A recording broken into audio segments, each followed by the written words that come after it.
Na štai per tą laiką jau tokia didelė duobė čia iškasė. Statybos juda į priekį. Vyksta veiksmas, žmonės juda, kruta.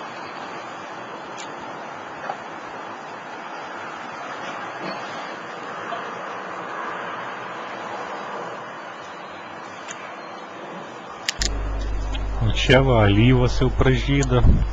Labai gražu viskas kvepia dabar Klaipėdoje, nors pavasaris jau pavėluotas kažkoks. Viskas tik dabar pradeda žydėti. Čia Mažvydo alėja, nieko nepasikeitė.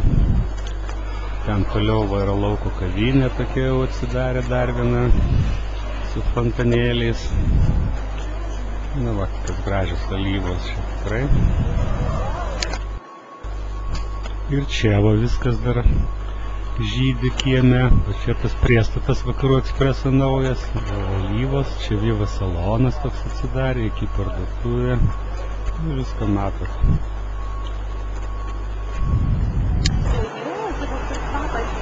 O čia va kaštonai labai gražiai žydi, tiesiog fantastiškai.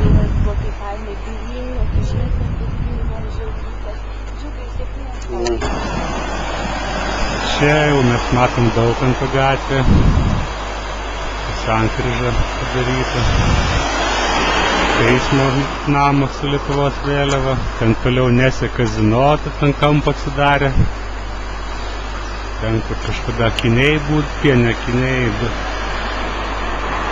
alkoholio parduotuvė, ten dabar akiniai.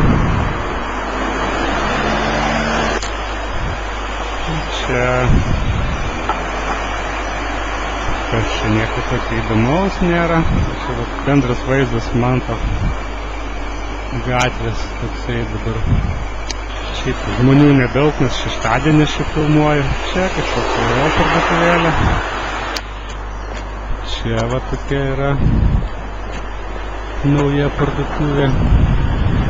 Ne kažkoks Mega Plaza vadinasi, per 3 aukštus su stikliniais stogais.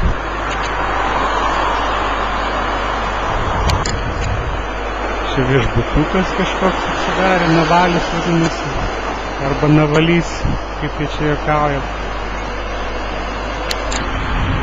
Čia Mango parduotuvė grupė, tokia yra Kapitolijus, čia Danija.